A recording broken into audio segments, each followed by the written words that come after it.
Magandang araw po sa ating lahat. Welcome to Roxy's Pinoy Stories. Sa mundo na napakaraming tao ang naghahanap ng pag-ibig, napakaraming opsyon kung sino ang pipiliin nating mahalin. Napakaraming tao na pwede nating makasama habang buhay upang paglaanan ng pagsisilbi, pag-aalaga. Pero anong gagawin mo kung ang taong napili mong mahalin ay maagang kunin sa'yo ng may kapal? Magandang araw po sa'yo, Miss Roxy. Ako nga po pala si Emong, o pwede nyo rin akong tawagin na Tatay Myong dahil yun po ang tawag ng mga bata sa akin. Sa totoo lang po ay hindi talaga ako pamilyar sa channel ninyo. Pero isang bata po ang nag-introduce nito sa akin. Nag-aaral siya sa paaralan kung saan ako nagtatrabaho bilang isang janitor. Tuwing tanghali sa lunch break niya ay sumasabay siya sa akin at sabay kaming nakikinig sa inyong channel. Iibahin ko na lamang po ang ilang detalye at mga pangalan sa kwento ko. Sana po ay mabigyan niyo po ako ng pagkakataon na mabasa ang kwento ko sa inyong channel. Gaya po ng narinig ninyo, ay nagtatrabaho po ako sa isang paaralan dito sa amin bilang isang janitor. High school po ito at halos buong buhay ko ay dito na ako nagtrabaho. Mula po kasi nung binata ako hanggang sa mag-asawa, ay ito na ang naging kabuhayan ko. Kaya naman, ka-close ko na talaga ang lahat ng mga teachers, students, at pati na ang mga magulang dito. Sa kasalukuyan ay 56 years old na po ako at may apo na rin. May dalawa po akong mga anak na sina Eric at Erin. Pero wala na po akong asawa. Maaga pong kinuha ng may kapal ang asawa ko. 33 years old pa lang po siya noon. Kaya heto, at mag-isa ko pong itinaguyod ang pamilya namin. Malungkot at may puwang sa puso ko nung mga lumipas na panahon. Pero nagbago po ang lahat nang makilala ko si Rodora. Uwena, sino yung bago niyong kasama?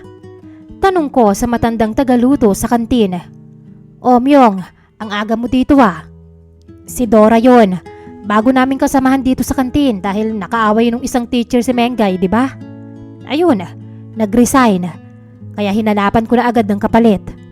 Sakto naman may bagong lipat dun sa purok namin na naghahanap ng trabaho. Ayan nga si Dora. Tuloy-tuloy ang dakdak niya habang naghihiwa ng mga kalamansi. Yan ang gusto ko sa iyo eh. Isang tanong pero 20 agad ang sagot mo. Detalyadong detalyado. Sabay kaming natawa dahil sa sinabi ko. Dora ang pangalan niya? Ang pangit naman yata. Bakit parang cartoons na pang bata? Ikaw talaga, Myong. Rodora kasi ang totoong pangalan niya. Halika, ipapakilala kita. Miss Roxy, sumama nga ako kay Wena papasok ng kantina. Kung kanina ay nagagandahan na ako kay Dora sa malayo pa lang, lalo na po nung malapit ako sa kanya. Kamukhang kamukha niya po kasi ang yumao kong asawa. Parang gusto ko nang maniwala sa reincarnation nung nakita ko siya. Uy, Myong, bakit natulala ka na dyan? Kinakamayan ka ni Dora oh.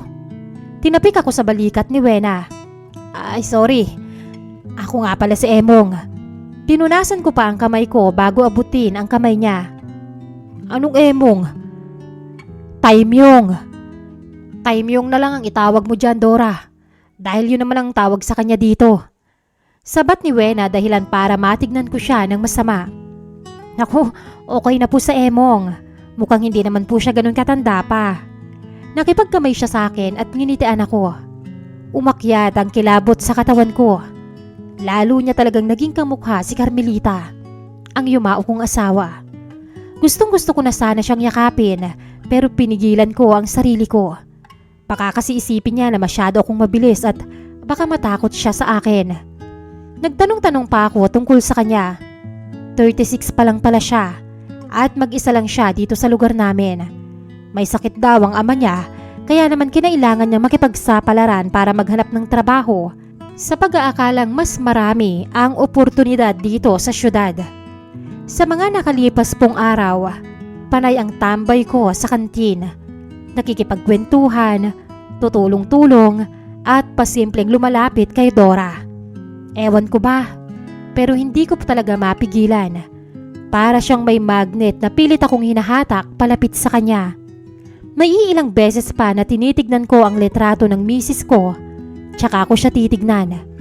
Para bang nawawala ang pangungulila ko kapag nakikita ko siya. Hanggang sa isang araw, naglakas loob na ako. Uwian na noon, Miss Roxy. Sadya ko pong tinapos ng maaga ang mga gawain ko at inabangan ko siya palabas ng gate. Halos mabulol pa ako nang makita ko na siyang palabas at sinubukan ko siyang batiin.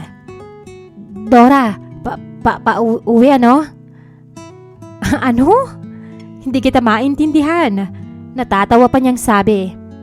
Napakamot ako sa batok at nahihiyang ngumiti. Humugot ako ng buntong hininga at saka inayos ang gusto kong sabihin. Kako pauwi ka na ba? Ayun naman pala Oo, pauwi na ako. Bakit? Ihahatid mo ba ako? Mapanloko niyang tanong. Pwede ba? Baka may magalit. Nakangiti kong tanong pabalik. Sus, tara na nga. Masaya kaming nagkwentuhan habang naglalakad. Si Dora po yung tipo ng babae na maloko. At palabiro, kaya naman hindi ka talaga mabuburyo. Pakiramdam ko nga po magkaedad lang kami kapag kami lang ang magkausap. Bagsak ang mga balikat ko noong makarating na kami sa inuupahan niyang apartment. Malapit lang kasi yon sa eskwelahan kung saan kami nagtatrabaho. Kaya naman, nabitin talaga ako, Miss Roxy. First time ko kasi siyang masolo at makakwentuhan ng matagal. Nandito na tayo, sige, pumasok ka na. See you na lang bukas sa trabaho. Pagpapaalam ko. Bakit? Ayaw mo bang pumasok muna? Pwede kitang ipagtimpla ng kape. Nabuhayan ako ng loob dahil sa sinabi niya. Pero kinakailangan kong tumanggi. Naku, salamat Dora, pero kailangan ko kasing umuwi agad. May paboritong drama kasi kami sa TV ng apo ko Hinihintay ako noon tuwing hapon para sabay naming panoorin. Sagot ko habang nakatingin sa suot kong relo. Ha? May apo ka na? Hindi makapaniwalang tanong niya. Di nga. Akala ko ilang taon lang ang agwat natin. Talaga ikaw. Ako pa talaga ang bobolahin mo. Biro ko. Imposibleng hindi mo napansin ang kulubot ng balat ko. Napakamot siya sa batok. Gwapo ka kasi kaya hindi ko napansin.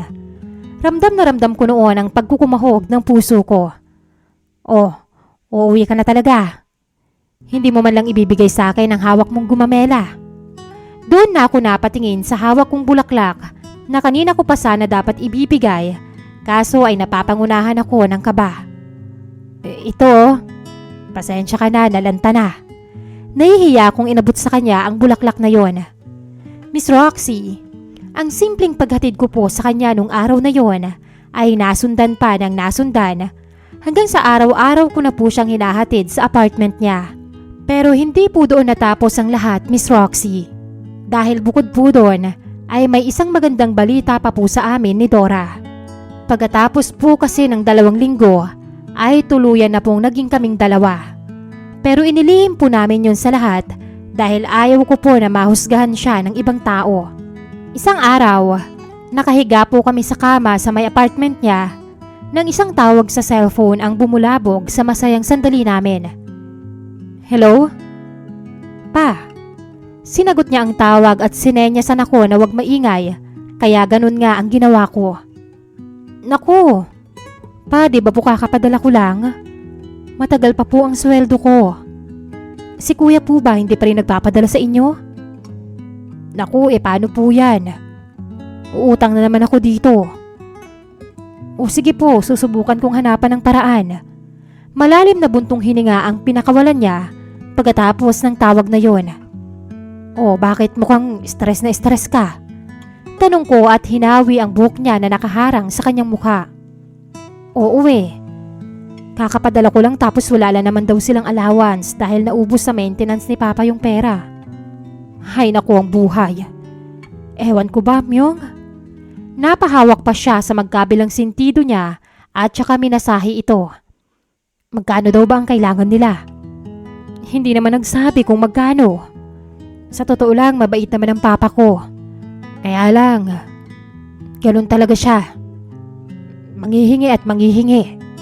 Kinuha ko ang cellphone ko sa bulsa ng suot kong short at saka ako nag-send ng 2,000 sa e-wallet niya. O ayan, nag-send ako ng 2,000 sa account mo. Huwag ka nang umutang. Sabihin mo lang sa akin kung kulang pa yan. Hinalikan ko siya sa noo pagkasabi ko noon. Ayaw niya pang tanggapin yon dahil nakakahiya daw. Pero ako na po ang nagpumilit. Hindi ko naman yata kayang makita na nahihirapan siya. At isa pa, wala naman po akong pinaglalaanan ng pera ko kung hindi ang mga apo ko lang. Mga profesional na po kasi ang mga anak ko, kaya sila na ang sumasalo ng mga pangangailangan ko.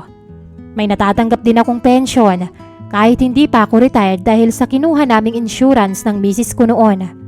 Kaya kung bibigyan ko man siya ay wala pong problema. Lalo at sahod ko naman yon. Pero ang minsan ay naging paulit-ulit po, Miss Roxy. May mga araw din po na nag-a-absent kami sa trabaho dahil dinadala ko siya sa malalayong hotel at nagde-date kami. Kapag ganoon po ay binabayaran ko ang sahod niya sa araw na yon dahil ako naman ang nagpupumilit na isama siya. Pero isang araw ay isang pangyayari ang sumubok sa amin. Maliligo lang ako. Hintayin mo ko dyan. Maghanda ka na at lagot ka sa akin. Biro ko sa kanya. Iniwan ko siya sa kama sa kwarto ng hotel kung saan kami pumunta. Pakanta-kanta pa ako habang naliligo. Pero paglabas ko ng banyo ay nagulat ako nung nakatulala siya habang nakaupo sa kama. Oh Dora, okay ka lang ba? Umupo ako sa tabi niya at hinawakan ko ang braso niya. Itinaas niya ang pitaka ko na noon ko lang din napansin na hawak niya pala at saka ipinakita sa akin ang litrato namin ng asawa ko. Sino siya? Bakit may litrato kayong dalawa? Tsaka bakit kilala mo siya? Nagulat po ako nang tuluyan siyang umiyak at humagulgol pa. Dora, bakit? Kilala mo ba siya? Siya ang asawa ko. Lalong lumakas ang paghikbi niya, kaya naman lalo akong kinabahan, Miss Roxy. Dora, ano ba talagang problema? Sabihin mo sa akin. Kilala mo ba ang asawa ko? Nanay ko siya. Para akong pinagbagsakan ng lupa dahil sa sinabi niya. Binuksan niya ang locket necklace na lagi niyang suot at doon bumungad sa akin ang litrato ng asawa ko na may kasamang isang bata. Anak niya ako nung 18 years old pa lang siya. Pero ang sabi ng papa ko, umalis daw siya at mas piniling sumama sa iba. Doon ko lang po naalala ang kwento sa akin ng asawa ko na may anak daw siya sa pagkadalaga. Pero taliwas sa kwentong nalalaman ni Dora, ikinuwento ko sa kanya ang totoong nangyari. Nananakit po kasi ang tatay ni Dora, kaya naman nagdesisyon na tumakas ang asawa ko. At taon po ang binilang bago muling pumasok sa relasyon ang nanay niya at yun na nga po ay nang pumasok ako sa buhay niya. Pero sa kabila po ng mga paliwanag ko, nanindigan pa rin siya na itigil ang pagkikita namin. Bagay na naiintindihan ko dahil iyon din po ang gusto kong mangyari. Hindi ko rin po kasi akalain na ang babaeng dinadala ko sa hotel ay anak pala sa pagkadalaga ng asawa ko. Pakiramdam ko ay napakasama kong tao. Lumipas ang linggo na pag-iiwasan namin, pero sadyang siya na po talaga ang laman ng puso ko.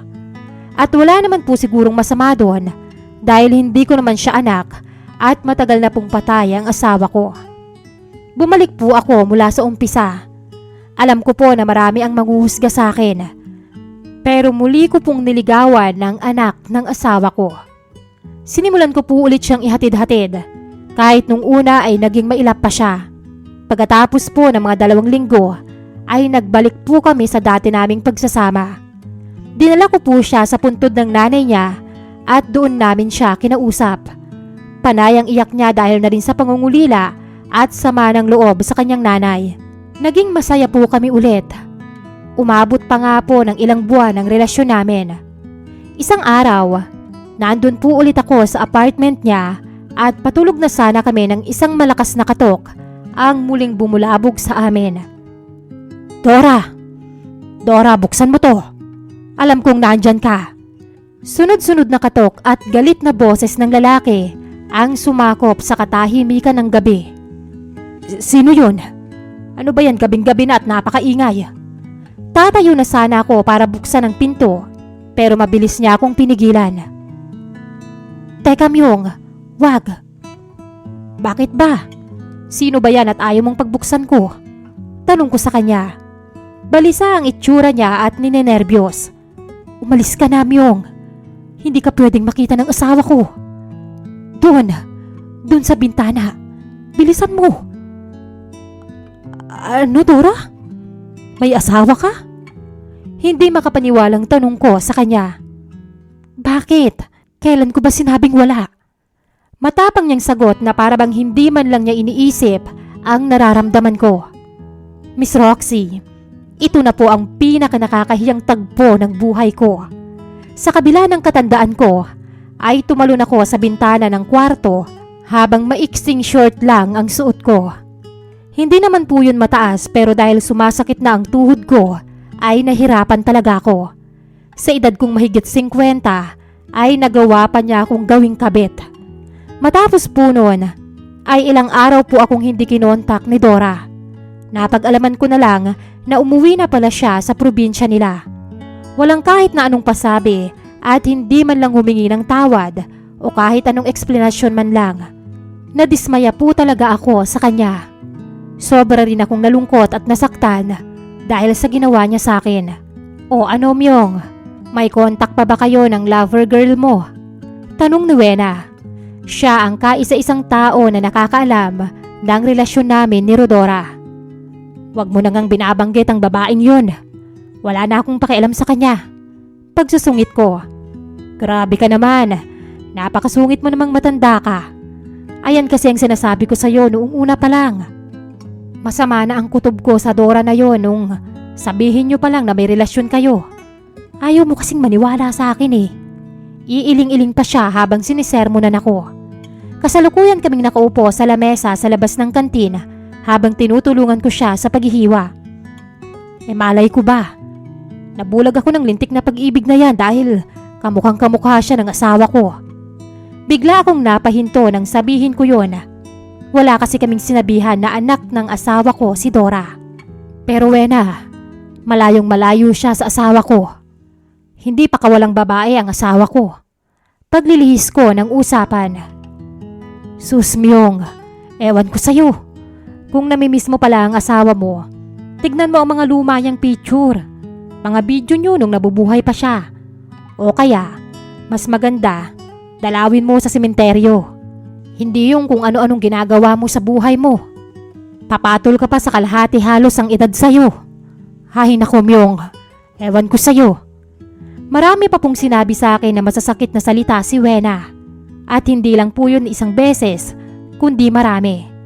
Pero anong magagawa ko? Tama naman siya, Miss Roxy. Ang dapat sa matandang kagaya ko ay manahimik na lang sa buhay. Isang buwan ang lumipas. Naging tahimik naman ang buhay ko at tuluyan ko na rin naalis sa sistema at memorya ko si Rodora. Pero Miss Roxy, parang hindi po talaga ako malubay-lubayan ng tukso. Isang araw po kasi, habang naglilinis ako ng puntod ng asawa ko, ay muling nagbalik ang babaeng minsang nagdulot ng gulo sa isip at puso ko. Myung, natigil ako sa pagwawalis. At nang makita ko kung sino ang tumawag sa akin ay hindi po ako nagkamali. Walang iba kung hindi si Rodora. Maiksi na ang buhok niya at namayat din siya. Oh, bakit nandito ka? Malamig kong bati sa kanya. Grabe ka naman. Huwag ka namang magtanim ng sama ng loob. Parang wala naman tayong pinagsamahan. Sige ka, magtatampo ko niyan sa'yo. Aniya na parang nagpapakyut pa. Alam mo bang, hindi ako natutuwa sa'yo, Dora. May asawa at mga anak ka pala. Hindi mo man lang sinabi sa akin. Sa tanda kong ito, ginawa mo pa akong kabit. Sermon ko sa kanya. Ayun na nga Myung eh. Sa tanda mong yan, nakatikim ka pa ng kagaya ko na bata. Hindi mo ba nagustuhan yun? Hindi ba mas nakakabus yun sa ego ninyong mga lalaki? At isa pa, paano ko naman sasabihin sa'yo hindi ka man lang nagtanong? Napanganga ako sa katwiran niya. Responsibilidad mong sabihin yun kung may natitira ka mang katinuan at delikadesa. Tsaka, walang ibang nabuboost ngayon kung hindi ang high blood ko sa'yo. Miss Roxy, ibang-iba po si Dora sa nanay niya. Itsura lang ang nakuha niya sa minamahal ko. Pero pagdating sa ugali at prinsipyo, walang-wala po si Rodora. Doon ko rin po napagtanto na hindi ko talaga siya mahal. Na ang nararamdaman ko sa kanya ay dahil nakikita ko sa katauhan niya ang kanyang nanay. Nakakalungkot po ang mga nangyari sa amin. At higit sa lahat, nakakahiya po. Sa sandaling panahon ay naranasan ko ulit na mabuhay na para bang kasama ko ang asawa ko. Pero ang kapalit naman noon ay ang maraming kasalanan na naging bunga sa pagkakasala naming dalawa. Dito ko na po tatapusin ang liham ko, Miss Roxy. Sana po ay kapulutan po ng aral ng mga listeners ninyo ang komplikado kong buhay. Muli, ako po si Tai Myung. Maraming salamat po sa pagbabasa ng kwento at more power sa inyong channel.